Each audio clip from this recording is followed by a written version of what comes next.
Welcome, welcome, welcome to the Progressive Action TV show.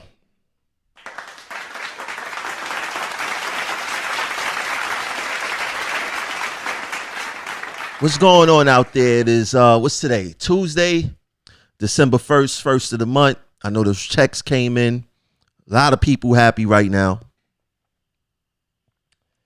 I'd like to shout out to all my viewers who've been staying with us for this whole entire year through all this turmoil and, sharing our videos out and making sure that people are tuning into us. Congratulations to you guys.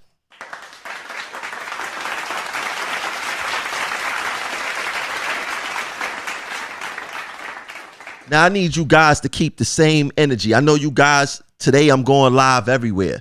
I'm live right now on Facebook. Hello to everyone on Facebook. I'm live right now to everyone on YouTube and Twitter. I haven't done that in about 2-3 weeks, but I want to do this show this way. And the topic for this show is going to be, it's coming up on the screen right now. Does your job value you? Now, we're going to get into that in a second. Does your job value you? Let me make sure. To everyone who's watching, make sure you share out this live, start a watch party, do whatever you need to do to get this out there. And also hit that like button. I don't be telling you guys to hit the like button to be slipping my mind, but I need you guys to hit that like button. Let me see. Let's get into, as you can see, the Cash App is on the screen. The Cash App is Progressive Action 100. You could donate via PayPal. The PayPal is Progressive Action, and you can also donate via Patreon. Tomorrow, we are having a meet and greet with Senator Kevin Parker. He will be on the Progressive Action TV show. Senator Parker is going to be a candidate for New York City Comptroller next year. And you guys should join in on a Zoom with us. Ask him whatever kind of questions you want. It's going to be an open Zoom. In order for you to be on the Zoom, though, you must have your video working. We're not taking just the names. You must have a video. We want to see who we talking to. I got to put this somewhere. Keep it right here. And I've been telling you guys about the Coalition of Black Trade Unionists. I got my card today in the mail. I am a member of the CBTU.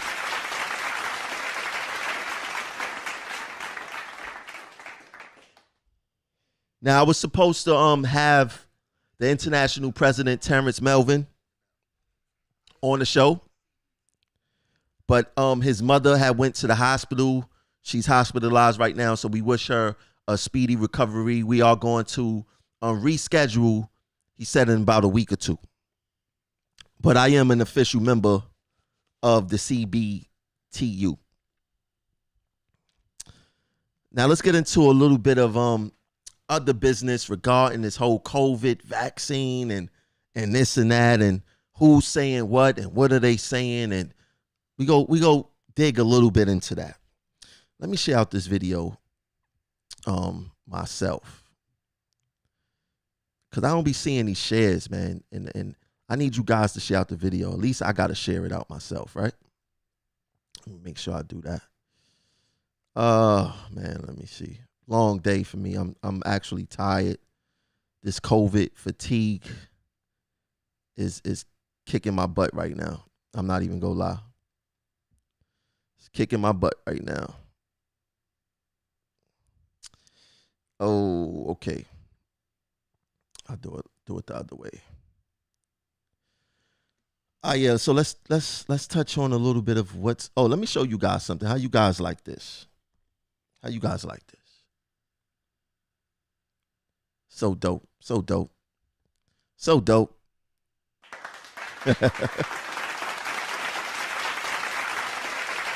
So dope. Matter of fact, let me put the other one back up there. Let Let me put this on the screen. Give me 1 second. So Cuomo vows to mobilize army to vaccinate all New Yorkers fairly. He need an army to vaccinate all New Yorkers fairly. I don't get that. I don't get that at all. But these people do not do something without having a purpose behind it. And that's what I want to touch on. I want to touch on the purpose that they have behind wanting to vaccinate everyone. Now, in that article, Cuomo said that the black and brown communities have been impacted more greatly by COVID-19, and he will not allow that to continue when a vaccination is ready for distribution. And also, when you see the second circle, he said we need to make special efforts with the vaccine to reach the undeserved black, brown, or poor communities. The private market alone will not do it. Well, we need to enlist community groups to distribute the vaccine in their community. We need faith-based groups, churches, that the community trusts to distribute the vaccine. Will Cuomo be using the church, the black church, to get people to be guinea pigs? Something to talk about. If you want to talk about it, the number's on the screen, 515-605-9842. See, when these narratives come out, you got to listen to the different sources, because we already seen Cuomo said one thing. Now, the CDC is saying something different. And I caught this news article where it says side effects. This is what we need to pay attention to, because this is the reason why people will be hesitant on going to get this vaccination, including me. I'm definitely going to be hesitant. I'm not going to be a guinea pig. So this was said that side effects from COVID-19 vaccine, no walk in the park, CDC committee says. Now let's think about this. You have a lot of politicians that want to make sure that the black, brown, and or poor communities get this vaccine first. Now you have the CDC saying that the COVID vaccine is no walk in the park. Now let's go inside the article to see what it says. The people who highly value getting the vaccine soon and fast early are going to be really helpful to everyone else. And I think we really are going to need to honor them, because they are going to let us know how it feels, he said. And I think these people are likely to be healthcare workers who are likely to be up for that kind of task. That's BS. That is BS. When they say that, and I think we really are going to need to honor them because they are going to let us know how it feels, that's another word of guinea pigs. That means that they haven't done enough studies to know the side effects of this vaccine.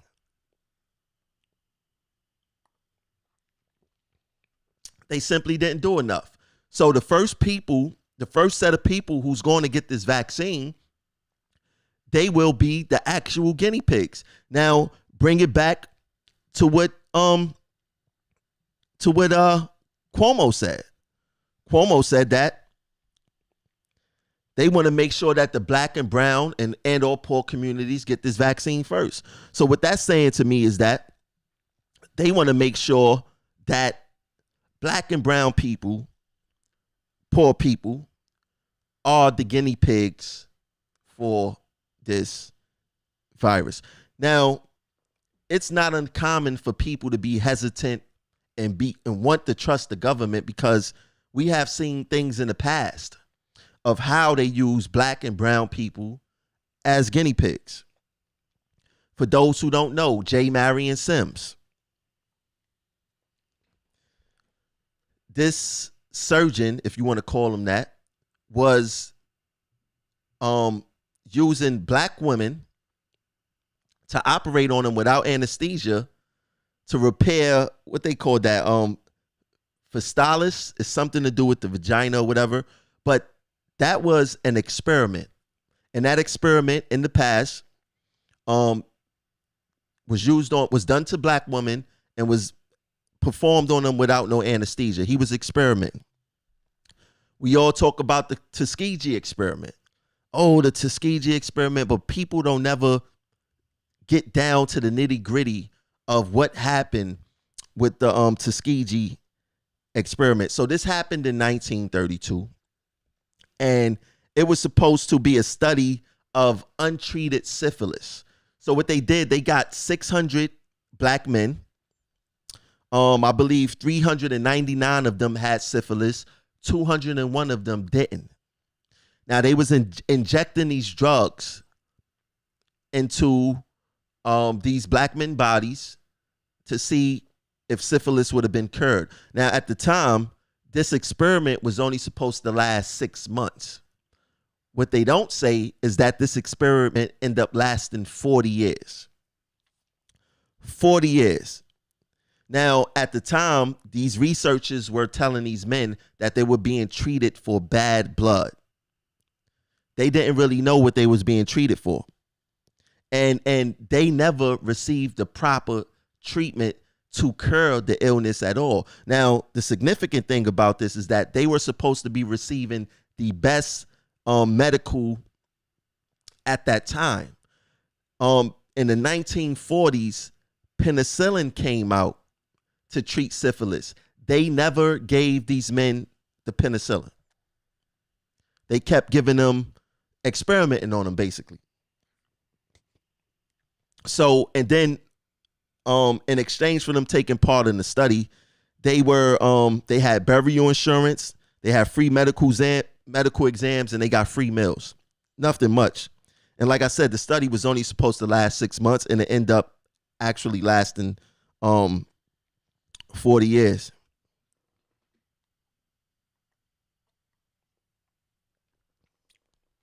They had no choice to quit the study. They never had an option to quit the study. And it was just a big debacle. And this was done by the government. So a lot of people bringing up the Tuskegee experiment and now this whole COVID thing, and they want to give it to black and brown people before. Yes, we've seen this before. So when people of color is talking, oh, we don't want to get this, we have a reason why, because we've seen this in the past. This is nothing new.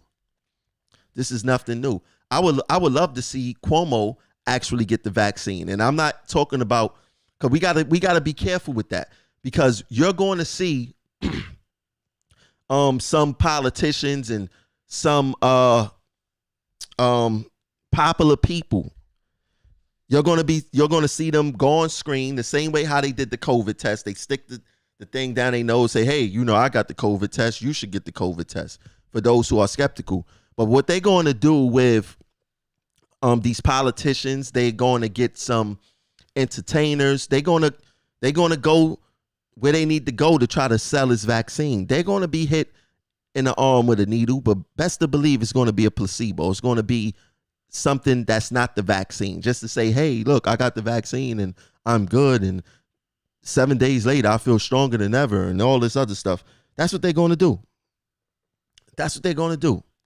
So we have every right to be skeptical about this entire vaccine thing.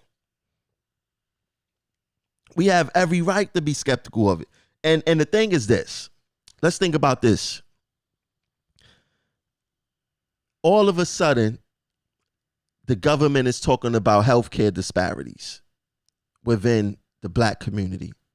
This is nothing new. Healthcare disparities been in our community for decades, probably since the beginning of time. All of a sudden, a new virus hits the scene, a global virus. They rush for a vaccine and they need test subjects. And they want black and brown people to be test subjects. Now, what is the urgency? Why all of a sudden the powers that be care about people of color? Right? Because we have never seen that same urgency economically. We have yet to see that same urgency dealing with education. We have yet to see that same urgency that deals with systemic racism. So when you look at economics and you look at education and you look at systemic racism, those are factors as to why we don't have proper health care. Why there's disparities in healthcare in America, because you have those three things too. So you can't correct the healthcare disparities without addressing the economic part of it, the education part of it, and the systemic racism part of it. There's no way that you could address it. Given the black community, the brown community, a vaccine is not addressing the healthcare disparities here now. No, it doesn't. It don't work like that. It don't work like that. And we're not going to fall for it to make us think that's how it works. We're not going to fall for that, because that's not how it works. They care about, we all of us, just think about it. All of a sudden, these people care about the healthcare disparities in these communities. It makes absolutely no sense. No sense whatsoever. And they think that we foolish. They think that we stupid. They think that we I don't know about you guys, but I'm not getting no COVID vaccine. I will wait a year. I'll take my chances. I will take my chances.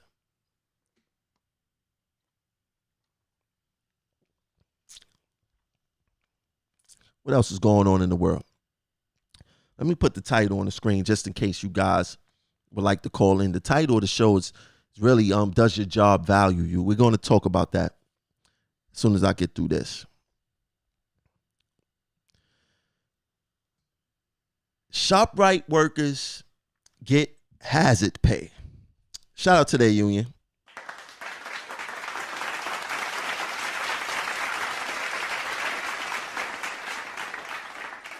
All this talk,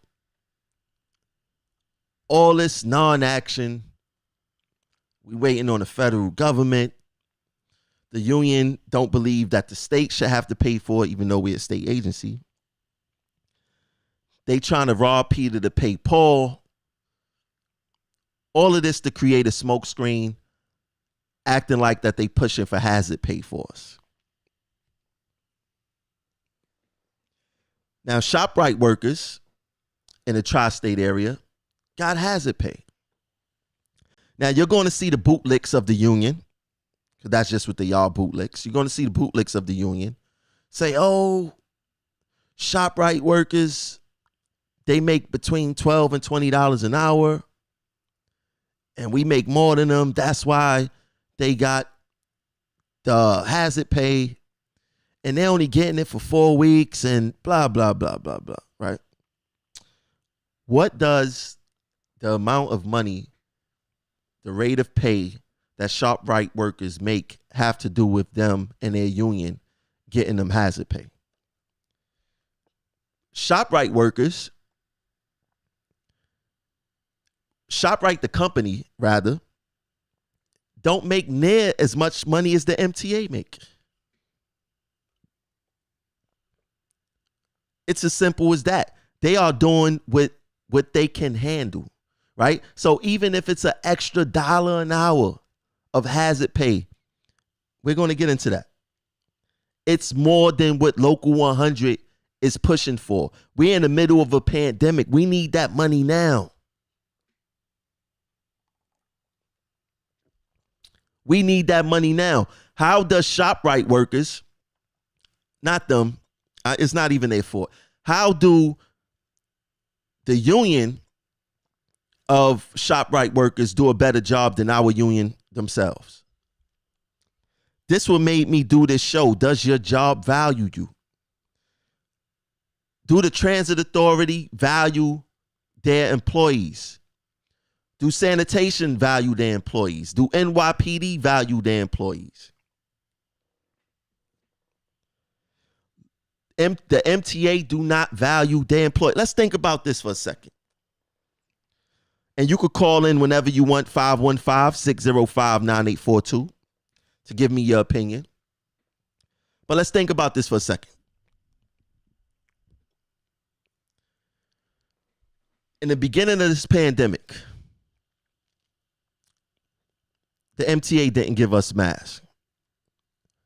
What they did was they created a stipulation with the union to say, hey, we know you guys are worth more dead than alive, and you guys are nothing but a number.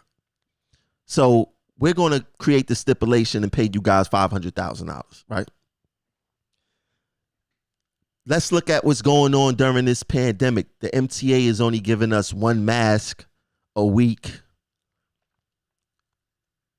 pair of gloves a day, or a couple of pair of gloves a week, whatever the case is. They are paying the families of coworkers who passed $500,000. Imagine how many masks you can buy with $500,000. Think about it. How many masks can you buy with $500,000? You probably could buy about 2, 3, 4 million masks with $500,000. Probably more than that, right? Now, about 140 transit workers passed, which means that the MTA spent at least $70 million on paying out, we gonna call it the COVID death benefit, at least $70 million. How much PPE can the MTA purchase with $70 million? Let's think about that for a second. Let's think about that. They spending $70 million for our coworkers who passed during this whole COVID. And they still rationing PPE. $70 million should get us at least 20 years of unlimited PPE. $70 million. Right? But they'd rather pay you that to keep the system moving, hoping that you won't die. And if you do, they just give your family $500,000, which is really not $500,000. It's really about $350,000 at the end of the day.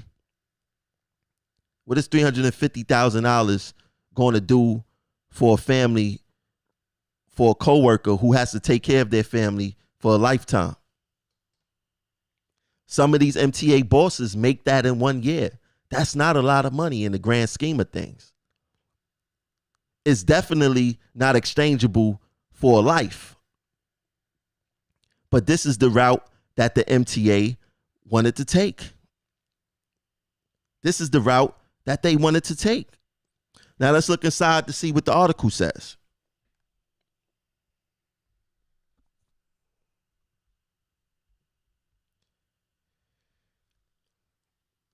The name of the ShopRite union is called UFCW, and they represent over 52,000 New Jersey workers, over 74,000 New York workers, and nearly 13,000 Connecticut workers, right? So, like I said, the bootlicks of the union is saying, oh, you know, they make less money than us. That's why they got the hazard pay. They only got it for a month and all this other stuff. Now, it says the bonus settlement is in addition to the temporary emergency premium pay provided to workers for 5 months during the pandemic, with non-essential businesses were ordered to shut down and government designated supermarkets as essential businesses. Now, can someone tell me what did transit workers get during this pandemic besides a hard time for PPE? Besides a hard time for protecting our safety? What did transit workers get? I'll wait.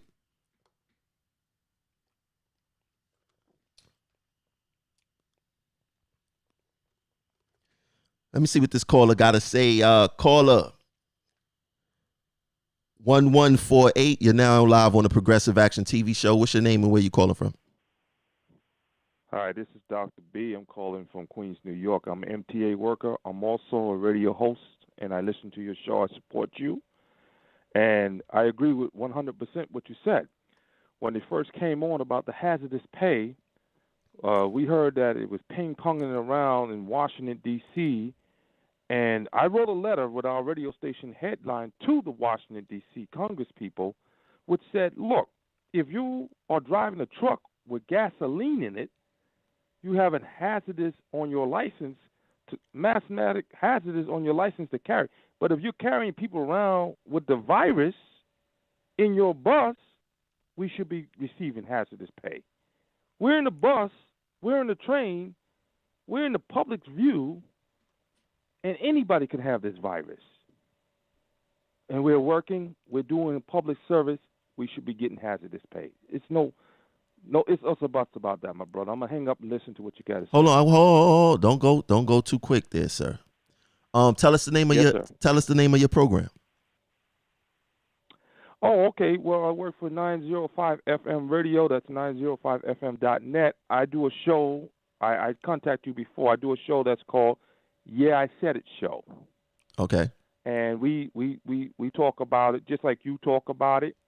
And I'm a big fan of yours. I'm always listening. And you hit right on point, my brother. I appreciate that. Before you go, how do you feel about the ShopRite workers getting the hazard pay and not us transit workers? Well, like you said before, it's not the ShopRite workers' fault. It's their unions doing a better job than our union. And when you look at that, our union is supposed to be one of the top unions among New York City. And we get a lot of double talk from the union a lot of times. Look, it's a real simple thing. We're out in the public's eye. When all of this started happening, we were still out there. Our agency was the hardest agency hit. 140 people dead. Facts. You made common sense. All this money you're spending, paying the families, you could be spending, giving us gloves and the proper stuff. Look, when this first started, I was wearing a mask and I was told I was going to be written up. Well, I handed the pen to the supervisor and I said, well, you write me up and give me your name while you're doing it. 2 days later, they changed the policy and said we can wear masks. But really, how do I feel about that? Well, I feel that the union's not really doing their job. They're not doing their job. There's no way, and not to put down the ShopRite workers union, but there's no way their union should be doing a better job than our union. Facts. So that goes on to the show title. Does your job value you? Yes. You feel the MTA value you? Of course not. I mean, look, they don't value us at all. We're just a number, and they nitpick when they want to nitpick, and they don't value us at all. It's almost like Washington D.C. There's no leadership here. Most of them don't even know what it says in the contract. It's this, my brother. I tell you, when you're out there, and I tell every other worker that's working in any agency, you got to protect yourself. Protect yourself, protect your family. Do what you need to do. Don't wait on them. You do what you need to do to take care of you and your family. Facts. And then one more time, where could they tune into your platform? Because I'm going to check it out too. Okay, they can tune in at 905fm.net. That's 905fm.net. I come on Friday nights at 8 p.m., 8 to 9 p.m. The show is called Yeah, I Said It Show. All right, cool. So when you are you in my group, Progressive Action? I believe so, yeah, because every time you come on, they definitely let me know you're on. All right, put it in the show. We gotta I support, people who's trying to do, good things out here. And it's perfectly fine for you to post your program on my page. All right, I appreciate it, brother. We will post yours as likewise on the webpage of the radio station. And we've been around for 25 years. Oh, wow. I'm one of the owners of the station, and we just do the right thing. All right. So All yes. right, my brother, I appreciate the platform that you have given us to speak on it, and everybody out there, this man is talking knowledge. Listen up. He's giving you some good information. Listen to what he's saying. All right, my brother, I appreciate you. Thank you. Thanks for tuning in. All right, thank you. All right. Yeah, so if you got something that you want to say, you could call in at 515-605-9842. Feel free to call in. But like I said, or like the caller just chimed in and said, the ShopRite union is doing better than our union. How can you explain that? If you look at everything that this union says, they have an excuse for everything. Oh, why did this union get that? Oh, because this. Why did this union get that? Oh, because of that. Why did this union get that? Oh, because they never have the right answer. Why can't they just say, you know what? We didn't fight hard enough. Or we slept on this. We could do better. How can we do better? They make no effort whatsoever. They have an excuse for everything. And you got to be careful with people who have an excuse for everything instead of taking the blame. You could ask this union, have they made any mistake ever? They would say no. They would say no. You know, and we need to hold them accountable. Look, this is nothing but tough love. Because we are well aware that if our union do good, if our union leadership do good, then we do good. The thing is that this union leadership is too compromised to do good.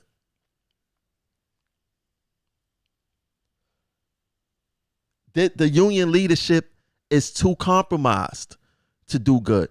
This union leadership should have never, they played that Peter pay Paul thing with our hazard pay. Oh, we're going to go to Albany. Why you got to go to Albany? What should have happened was Cuomo should have gave us the hazard pay, and Cuomo should have dealt with the federal government to get that hazard pay back.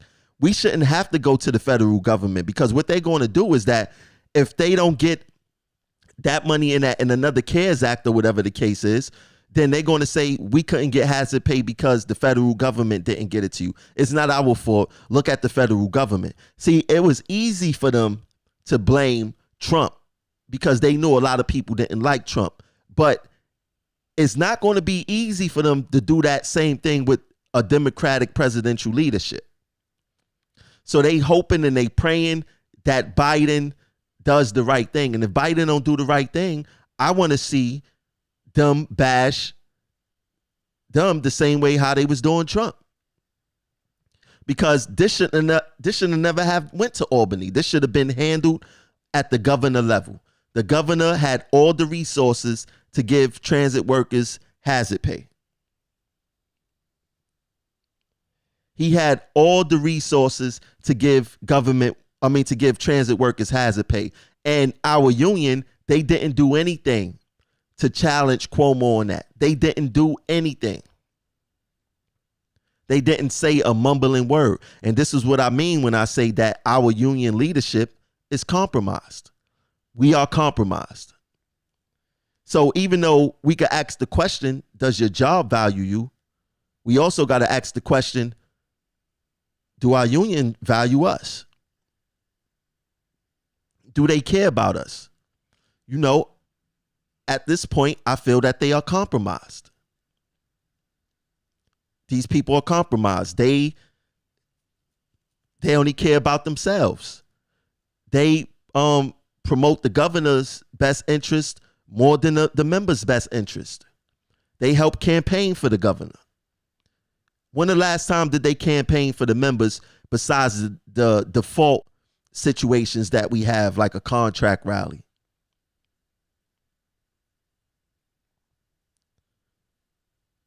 They don't do, this union leadership is compromised. Every single last one of them. And the reason I say every single last one of them, because when you choose silence, you choose the side of the oppressor. I don't see no union reps making any Facebook posts or making any videos or saying anything that will get them outside of that circle, the good old boy circle. I don't see that. They are compromised. Every single last one of them is compromised. Caller 5298. You're now live on the Progressive Action TV show. What's your name and where you calling from? Quinna, calling from Brooklyn, Howard Crab, TA. What's your name? Quinna. Cooler. Okay. What's going on? So my biggest thing with the whole does your job value you is a couple of weeks ago I went down to 2 Broadway. And nobody in 2 Broadway is even really working in the office. They still working from home. Meanwhile, down at 2 Broadway, they have their own cubicles, their own offices. They can social distance. But all of us that are cramped in small locker rooms, impossible to social distance, they stopped rotating us off. At one point, they were giving us a week on, like 2 weeks off. Then it went to 3 weeks. They stopped that. So that right there lets you know how much they value the people that are actually out here working around the public while they're in the office all day, and they're still working from home. I don't know if they're back in the office, but I know maybe about 3-4 weeks ago I went down there and nobody was there. One of the ladies, I had to drop some paperwork off, and she said, "Oh, we're still working from home. You should have just emailed this." So they have way less risk than us. They're sitting in offices and cubicles 6 feet apart from each other. All of us are cramped in small locker rooms where it's impossible to social distance. We're going out every day, standing on the platforms, catching the trains to get to our jobs. So that shows you right there. What's your title? Track worker. You're a track worker. Okay. So they so what they did was there was a pamphlet going out for management, and I don't know if you caught this show, but I brought it up a few months ago, that management said that their staff working from home will improve their employee morale. Would you believe that? Who's morale? No, management came out with a PDF pamphlet saying that when managers and supervisors work from home, it increases their employee morale, right? And I had a problem with that. Like, how can you guys say that you guys working from home increase employee morale? How do you think about the workers who's out in the field who have to work amongst this virus, who, like you said, is in cramped up locker rooms, probably don't have the proper PPE or wash stations, and you're a woman, so I know for a fact that your facilities to use the bathroom, you probably have a hard time even finding facilities on a regular basis. Imagine during a pandemic, right? So they don't care about our morale. They only care about their own morale. When, like you said, they work in cubicles and offices anyway, so they could fully social distance and come to work, right? Exactly. That's exactly my point. I was shocked. Like when the lady told me, she said, "Well, you could have just faxed this because nobody's here." And it really was. There was maybe the security guard at the desk and like a couple of people were there, but it was empty. And she said straight up, she said, "Well, one of the guys I spoke to, he said, well, everybody still is here, still working from home." And I'm like, okay, y'all are still working from home in October. And meanwhile, you stopped giving us the rotations in, I think, June. I think they stopped it in like June was when they stopped letting us have like the 1 week off, 2 weeks on, and then it went to 1 week off, 3 weeks on, and then it completely stopped. That was a long time ago. So how you stop us from limiting ourselves being contacted, having contact with each other and the virus, but y'all are still at home chilling, protected. Like, that's crazy. And y'all work in an office. You're not even in contact with the public every single day like us. Facts. It's crazy. I couldn't believe it. So let me ask you this. How do you feel about the ShopRite Workers Union securing hazard pay for their workers and our union not doing anything about it? the fact that the hazard pay thing has been an issue even before the pandemic. The hazard pay has been an issue just from the work we do, period. So it's crazy. They're not gonna do it. They're not. They're gonna keep talking and trying to act like they're trying. But this has been something that's been talked about for a long time, even before the pandemic. People have been saying certain positions should have hazard pay, like us on the tracks. We work around electricity. We work, like we're trains flying by us every day. That's hazardous. So it's like the fact that ShopRite actually cared about their workers and looked out for them. That shows you right there how MTA feels. I agree with you 100%. 100%. And I always believe that track workers should get some type of premium regarding hazard pay. When I ran for president last election, that was one of the things that I spoke about because, I mean, you guys are dodging trains and stepping over live third rail. Anything could happen. Anything could happen. And I truly, the work that you guys do is phenomenal, and you guys definitely need a pay raise. We all need a pay raise, but you guys definitely need a pay raise in that department. You guys do a lot of work. You guys do a lot of the important work, and you guys are definitely undervalued. Definitely undervalued. Anything else on your... Even as far as the hazards with... you got to think about what people do on the tracks. They shit, they piss, rats running around, like all of that is hazardous. Facts. Let me see. You want to hang on? You want to finish the rest of the show with me? I'll let you finish the rest of the show with me if you don't have nowhere to go. Yeah, I gotta start getting ready for work for a little bit, but I was just like, that was just on my mind because I was like, the whole does your job value thing, and I'm just like, they value who they want to value because everybody down that 2 Broadway is sitting at home chilling, feeling safe, and all the people that's out here moving trains and moving buses and keeping the rails functioning, we're the ones who getting the short end of the stick. We always have, we probably always will. Facts, but change will come. Change will come. Trust me. We just need new, uncompromised, unapologetic leadership, and the change will come. With the union leadership we have in there now, we don't have a shot. We don't have a shot. But thanks for calling in. And you said that you had to go to work, so have a safe day at work, and continue the good work.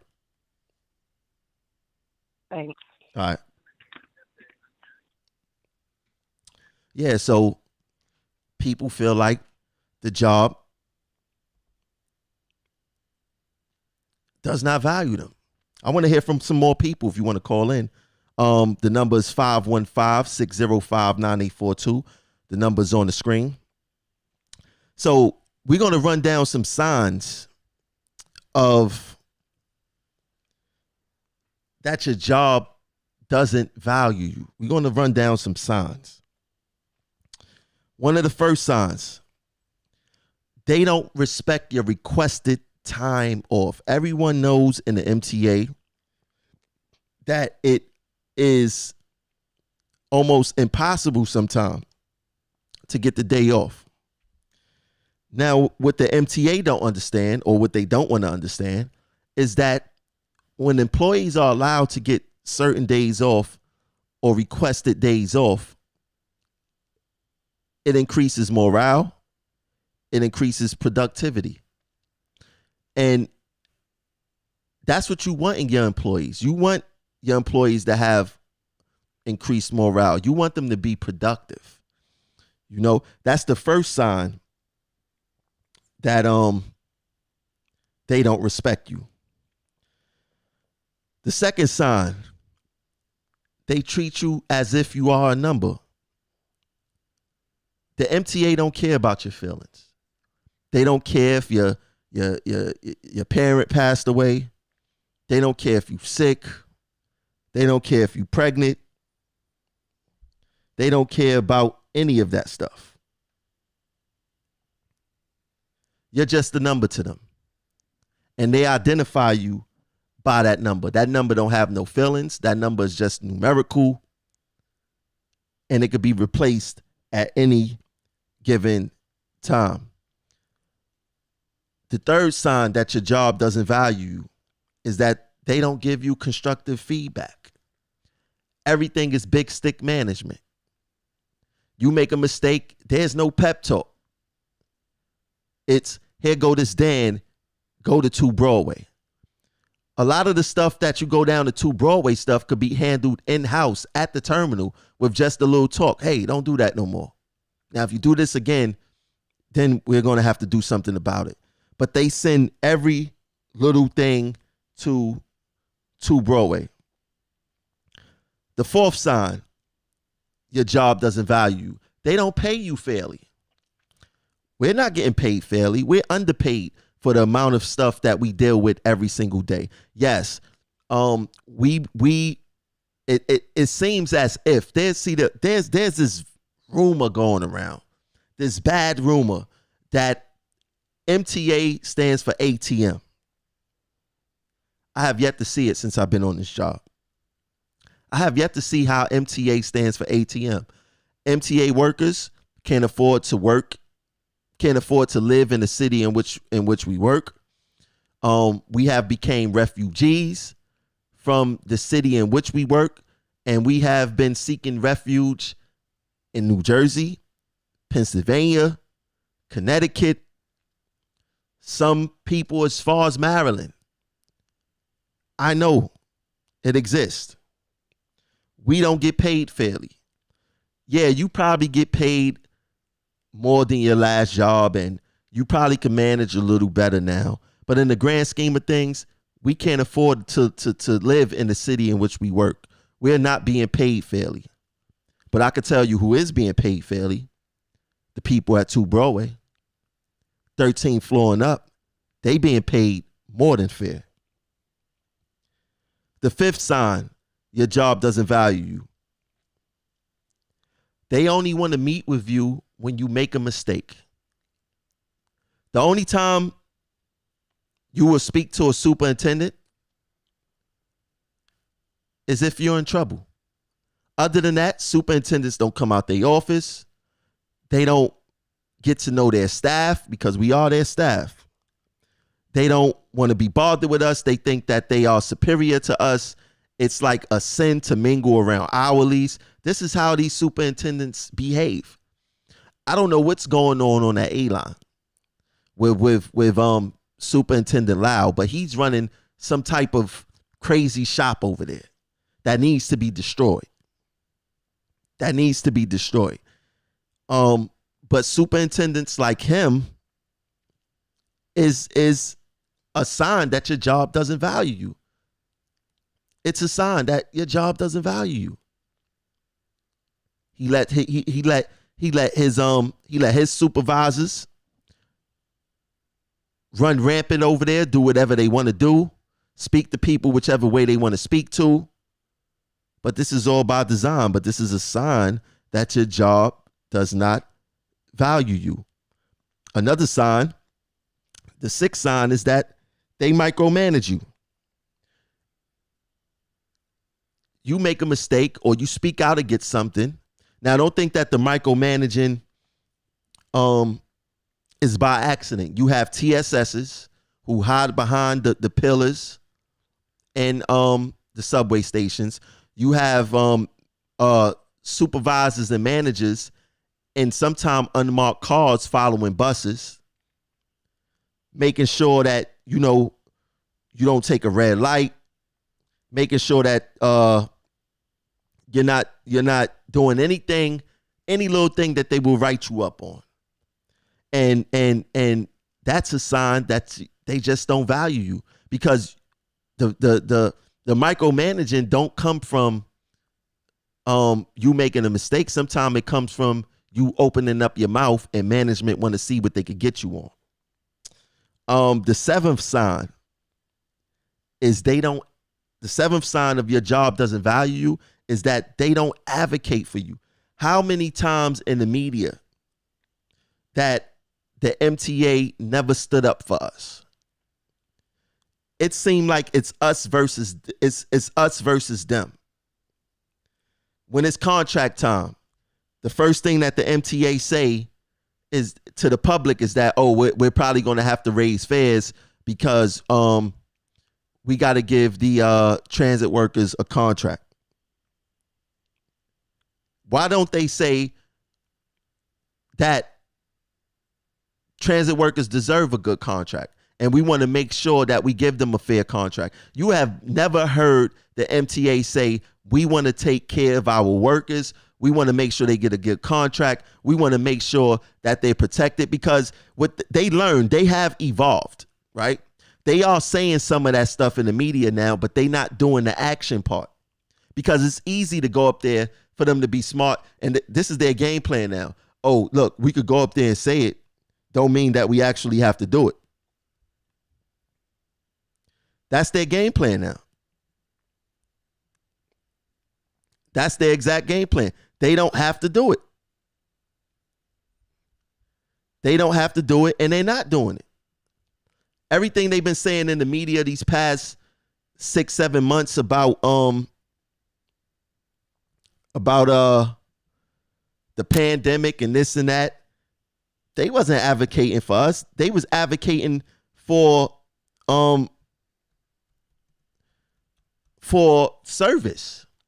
It wasn't for our safety. They put service first.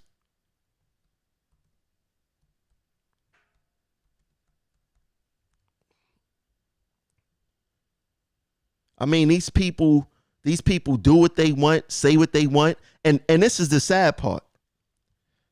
They say what they want with impunity. There's no checks, and the union don't even check them. The union don't even say, hey, that's wrong, or what they said was wrong. Whatever the MTA say, whatever narrative they go out there and say, there's no rebuttal. There's absolutely no rebuttal whatsoever from the union. If you want to call in, the number is 515-605-9842. I would like to hear what you guys got to say. The eighth sign that your job doesn't value you is that they don't mentor you. Once you out there on the road, you're on your own. If you don't meet a coworker, another hourly to teach you the game and teach you the ropes, you're not gonna get no type of mentorship here. For some reason, supervisors and managers don't really like mingling with hourlies as if like we are beneath them. In fact, it's kind of strange that when some supervisors become supervisors, they become experts at everything. All of a sudden, they are the people who know it all, no matter what it is. If it's a crossword puzzle, if it's sports, if it's cooking, if it's fixing cars, politics, they become the bearer of all news. Not bad news, of all news. They have input on everything. And this type of mentality is detrimental, and it upholds a bad culture here. You know, you rarely find supervisors that say, hey, you know, let me teach you something. Sometimes when you ask some of these supervisors something, they catch an attitude with you like you're supposed to know what it is. As if some of us were born transit workers. That's what a lot of people act like here. They act like we was born transit workers. Let's see who's on the line. Caller 5312. You're now live on the Progressive Action TV show. What's your name and where you calling from? Hey, what's up, brother? My name is Glenn. I'm calling from the Bronx. What's going on, Glenn? What's on your mind? Yeah, what's on my mind is I definitely can agree that this company does not care about our well-being. We had over 140 brothers and sisters pass away from this COVID, and they're still dropping the ball with the procedures involved. Last week, right before like the 18th or the 19th, we had a guy test positive, and instead of management sending everybody home, tell them call OHS, get tested, come back or whatever, they immediately sent us downtown to get a rapid COVID test. Right? Immediately, like one day, this stuff is going to show up in your system. And, you know, I personally went home. I went home because I'm not going to play with it. I had COVID in February. I'm not playing with this thing. And I'm trying to figure out what's so hard. What is there to think about when one or two people test positive in a game? What do you have to think about where the first thing in your mind is like, let's keep these people safe. We had a lot of brothers and sisters pass away. Let's not have that happen again. But their first choice is to keep the trains moving, keep the job going, to keep you at work so you can go home and endanger your family and your friends for this job. And I don't understand how people can have such nothing. They don't have any respect for us. Our lives mean nothing. As long as the subway system keeps running. So I was out for a few days. I got my negative COVID test, came back.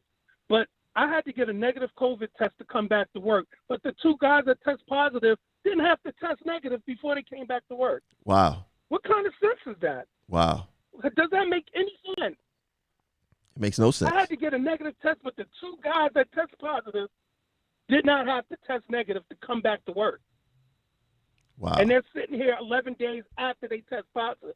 11 days after they test positive, they at work. Wow. And I refuse to work with them. I said, they can't get in my truck. No, I'm not working. So I'm probably going to get written up for that. Calling union, useless. Well, let me useless. say. They're good for nothing. Go ahead. Go ahead. Go ahead, sir. No, go ahead. It's your time. Go ahead. I'm sorry? It's your time. Go ahead. Yeah, they're useless. It's a union, and I'm telling them this is what's happening. And he says to me, oh, but then they send you to go get a COVID test? I said it takes 4 to 7. I had to send him paperwork to show him. It takes 4 to 7 days for it to incubate in your system before you can even come up positive. So that freaking test was a waste of fucking time. Let me ask you a question. Just to keep the system moving. Let me ask you a question. Do you think that it's kind of strange that the union is not fighting against this, and that they actually, because like you said, that the MTA, they trying to keep service moving, and it seems as if the union is helping them keep service moving. Don't you find that pretty strange? I go to the union meetings and I say the same thing. It's like, why? What did we pay you guys for? What do you do to fight for us? If you can't fight for us in this situation, then what good are you? Well, this is an easy one. I had to go back and get the memorandums about the procedure about when somebody in your gang tests positive in order to get the paperwork to fill it out so I could get my days back. Mm. Well, this should be a no-brainer. 2 people test positive in a gang. You send the people home, call OHS. OHS tells you what to do. You don't take it upon yourself to say, oh, no, we're going to send the whole gang to go get rapid tests. Then you're going to pile people in the truck, don't know if they're positive or negative. Then you're going to make them come to work the next day and put them with other people, and you don't know if you're positive or negative. What sense does I'm tired of this. I'm tired of this place. And I'm not putting up with it anymore. I'm not putting up with it anymore. That's the attitude to have. See, a lot of people don't know that the MTA and the union made a deal to help. Well, the union is on board to help the MTA with employee availability. I'm gonna put that on the screen right now. Is that it's in the contract? You know, they trying to improve overall employee availability, and they got a gain sharing thing in the contract also, that if the union helped the MTA improve the attendance, that the union gets something financially out of it. So this is not speculation. This is not speculation. Is on the screen. This is facts, you know, and it boggles my mind as to why. I mean, you have to believe it. It's in the contract. You can read it for yourself. You know, it boggles my mind as to how a union that claimed to be so powerful be so silent in the most crucial time to our jobs ever. There has never been a time in MTA history where we lost 140 coworkers in the span of 4 or 5 months. right? That's what happened here. So now when you mention the situation of these guys testing positive, they pack all you guys up, they send you guys for rapid testing, they send y'all home. Now when you go home, you ain't going home to a bubble. Some people going home to their families, right? So now you taking what you got from the job to your family, and then now you're going to work with a whole new set of people the next day. Then this cycle never stops. And the MTA claimed that they claim that they doing so much when they not doing anything. They purposely not digging and finding or not even investigating, because if they did the least amount of investigative work, they know that the system was shut down. So what they try to do is try to keep a distance from it and play dumb and act like it don't exist while we keep dying. But nothing is going to change. We already know that the union, we already know what role they playing in this. They not for the members when it comes to this thing, right? They not for the members. Two, we got to do something. The stance that you taking is very commendable, because for some strange reason, grown folks don't want to stand up. Like nowadays, this is literally your life. People are dying. My life, you're absolutely right. And I'm not going to sit around and let you just pick and choose what to do with my life. I told I'm not coming to work. I'm not coming to work. I don't care what you put me out as. I'm not coming to work until I get a negative COVID test in the right amount of time. That's it. You could doubt, you could do whatever you want to do. That's the safest way. You're not going to put my safety in jeopardy. Facts. And for them to even want to do that, you know, is crazy, man. It's crazy. I'll let you get the final word. The only reason they sent me home because I asked for a safety resolution form. Actually, because I said you're not following procedures, and I had the procedure. I had the memo from August from the MTA, what you're supposed to do. And once I showed that, that's when they sent everybody home. So what happened when you sent us home? So when you asked for the safety rule dispute resolution form, the supervisor denied you? No, they didn't deny me. They said here, and the MS2 called me and asked me, what's the problem? I said, you guys are not following procedure. That's what the problem is. You guys are supposed to send us home. So they didn't want that paper trail, so they sent us home. Because they knew they dropped the ball. They knew it. You're not supposed to have people come to work when 2 people out of 10 test positive. 2 out of 10 test positive for a disease, and you're going to have us come back to work for 2 straight days? Yeah. No, it's not going to happen. I had that COVID, and it's not a joke. Facts. I'm not trying to get it again. Messing with them. Facts. And 2 people out of 10, that's a 20% infection rate. And that's why I try to tell them that what they try to do with our numbers is they try to water it down. So they would probably say, oh yeah, so the transit workers infection rate is below the city rate. You can't do it like that, because the track gangs, y'all like your own community, right? The bus depots is like their own community, right? So if 2 out of 10 people test positive within your gang, that's an issue. That gang need to be quarantined for 7 to 14 days or whatever it is, until everyone gets a negative test result, and then y'all connect back as a gang. There's no other way to do this, right? You can't say that it's not a problem. My problem is that. That's what my problem is. My problem is that out of the 10 people that tested, the 2 people that have COVID don't have to test back to come back to work, but everybody else does. Where does that make sense? That's crazy. See, and that's what they got. Sounds crazy, but that's the policy.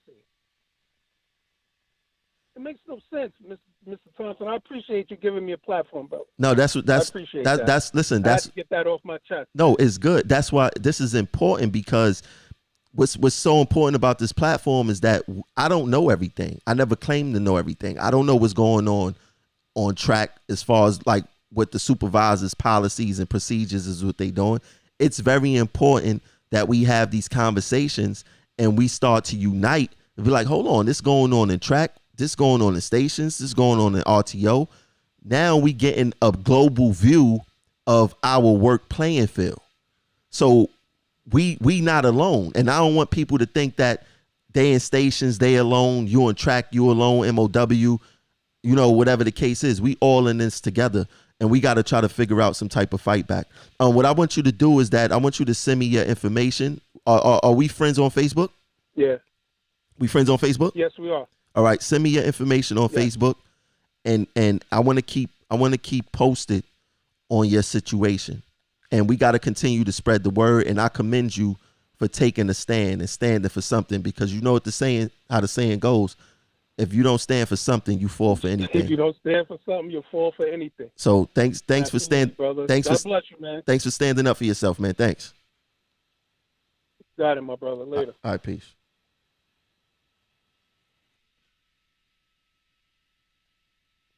See, that's what this thing is all about. That's what this thing is all about. We got to connect the dots from department to department to department, because we not getting that within the union. We are not getting that within the union. So let's finish. Signs your job doesn't value you. We left off that they don't mentor you. We talked about that before the caller came in. Number 9, they don't take your opinions, ideas, or feedback seriously. During this whole entire pandemic, we said that we wanted to wear masks. They said no. They did not take our opinion or idea seriously. People died. When we brought up no light duty work for pregnant women, never have been no light duty work here. They ignored our opinion. They ignored our idea and feedback. And unfortunately, we had a sister lose her baby on the job. The MTA, the brass, the MTA leadership, management, they don't value our opinion once again, because they feel like we beneath them. They become supervisors and managers, and they become know-it-alls. They become Bill Nye the Science guys and all that stuff. There are a lot of intelligent rank and file employees. Everybody don't want to be a supervisor. Everybody don't want to be management. Some people I've come across a lot of intelligent rank and file employees here, right? That have some great ideas, that think beyond the box, who I call them sometimes my personal lawyers. You know, they don't have ambition to be management or supervision and things of that nature. And then the people who is in charge, or who have the ability to take our feedback and things of that nature, they look at us as being below them. They look at us as being below them. So they don't take our opinions, ideas, or feedback seriously, because they think that they know it all. And the last sign that your job doesn't value you, they blatantly tell you that they don't care about you. They blatantly tell you that they don't care about you. That's the last sign that your job don't care about you or don't value you, right? We see it all the time. Now, the MTA is a little bit more sophisticated. I don't think that, not too many companies out there would tell you that, we don't care about you. But what they would say, like Cuomo said, with transit workers, transit workers going to work in the pandemic when it first happened, he said, God bless them. Shows that he don't care. He said he put us in the hands of God, as if our hands is not in the hands of God already. God bless them. They show you that they don't care when they say that it's against uniform policy to wear a mask. They show you that they don't care about you when they starve you out in workers' comp and don't pay you and force you to come back to work injured, so they won't have to make pay comp benefits. They show you that they don't care about you. They show you that they don't care about you when you're getting assaulted and there's no remedy. There's no plan in place. Only thing they got is hot air in the media. That's all they have. There's plenty of ways that this company show you that we don't care about you. Now, one thing I can say before you antagonists come on and say, well, why do you work here? And you should just leave and this and every job has its problems. Now, you could approach these problems in two different ways. It's either you could stand and fight, you could do your 8 and skate, or you could switch jobs. You could switch jobs. I'm the type of person that I want to create a better work environment for my coworkers and myself. I want us to be respected. I want us to be one of those agencies that get commended whenever a politician want to give a shout out to an agency. I want us to be paid correctly and fairly. I want us to not management use big stick managing on us and treat us with dignity and respect. I want that. Every job go have its problems. If you don't agree with a job, you're going to be running your whole life. At what point do you stand and fight? At what point do you say enough is enough? I'm at that point. I mean, I never was the one to not fight. You could ask any job I worked on, I fought for my coworkers than myself because I was always the employee that did the right thing. I was always the employee that was quiet, but I defended my coworkers. Every job I had, I ever worked at. Every job I worked at. But you cannot continue to fight in business as usual. There's no such thing no more as business as usual. The world is not usual anymore. This is a new life, new world, as they say, new normal. So you can't have a new normal and then go around as business as usual. What kind of adjustments did our union make in this new normal? They are doing business as usual. How you have a new normal and the union is going around business as usual? At what point do they hold the governor accountable? At what point do they say enough is enough? At what point do they stop representing the MTA best interest instead of the members? This whole thing is like WWF. This whole entire thing.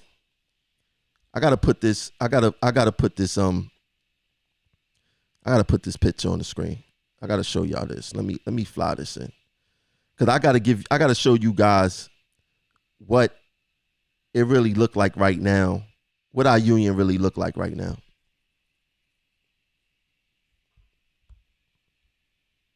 I got to show you guys what. Let me see.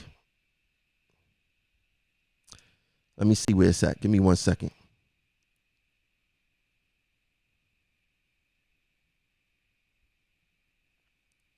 Got to show y'all what it looked like, man.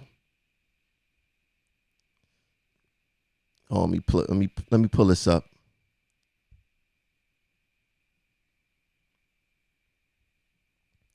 This is what it looked like right now. Let me bring this up for you guys. This is what it looked like right now.